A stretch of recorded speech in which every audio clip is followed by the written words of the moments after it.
ಇನ್ನು ಮಂಗಳಗೌರಿ ಮದುವೆ ಸೀರಿಯಲ್ಲು ನೀವೆಲ್ಲ ನೋಡಿರ್ತೀರ. ಮಂಗಳಗೌರಿ ಮದುವೆ ಸುಮಾರು 3,000ಕ್ಕೂ ಅಧಿಕ ಎಪಿಸೋಡ್ಗಳು ಕೂಡ ಪ್ರಸಾರ ಆಯಿತು. ಇನ್ನು ಆ ಸಂದರ್ಭದಲ್ಲಿ ಆ ಸೀರಿಯಲ್ ಒಂದು ರೀತಿ ಟ್ರೋಲ್ಗೂ ಕೂಡ ಒಳಗಾಗಿತ್ತು. ಇನ್ನು ಇಂಥ ಸೀರಿಯಲ್ನಲ್ಲಿ ಖ್ಯಾತ ನಟಿಯಾಗಿ ಅಭಿನಯಿಸಿದಂಥ ಕಾವೇಶಿ ಗೌಡ ಅವರು, ಅಂದರೆ ಮಂಗಳಗೌರಿ ಅವರು ಇನ್ನಿಲ್ಲ ಅಂತಲೇ ಹೇಳ್ಬೋದು. ಹಾಗೆ ನಿಜಕ್ಕೂ ಈಗ ಆಗಿದ್ದು ಏನು ಸಂಪೂರ್ಣದ ಮಾಹಿತಿಯನ್ನು ನಿಮಗೆ ಕೊಡ್ತೀನಿ. ಅದಕ್ಕೂ ಮುನ್ನ ನಮ್ಮ ಚಾನಲ್ ಕೂಡ ಸಬ್ಸ್ಕ್ರೈಬ್ ಮಾಡಿಸಿದರೆ.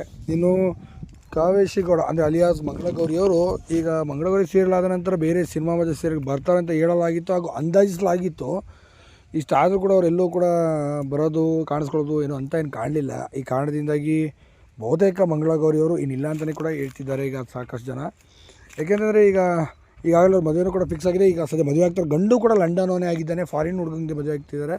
ಇದೇ ಕಾರಣಕ್ಕೆ ಬೇರೆ ಸೀರಿಯಲಲ್ಲಿ ನಾಯಕಿಯಾಗಿ ಬರ್ತಾರೆ ಅಂತ ಇಷ್ಟು ದಿನ ಅಂದುಕೊಂಡ್ರು. ಈಗಾಗಲೇ ಸೀರಿಯಲ್ ಮುಗಿದು 2 ವರ್ಷಗಳ ಕಳೆದರೂ ಸಹ ಯಾವ ಸೀರಿಯಲ್ಗೂ ಸಹ ಬರಲಿಲ್ಲ. ಸದ್ಯ ಈಗ ಎಂಗೇಜ್ಮೆಂಟ್ ಆಗಿದೆ. ಇನ್ನು ಮುಂದಿನ ತಿಂಗಳು ಮದುವೆ ಅಂತಲೂ ಕೂಡ ಹೇಳಲಾಗ್ತದೆ. ಇದೇ ಕಾರಣಕ್ಕಾಗಿ ಅವರು ಇನ್ನೂ ಇಡೀ ಸಿನಿಮಾ ರಂಗ ಆಗಿರ್ಬೋದು, ಸೀರಿಯಲ್ ರಂಗ ಆಗಿರ್ಬೋದು ಇನ್ನಿಲ್ಲ ಅಂತ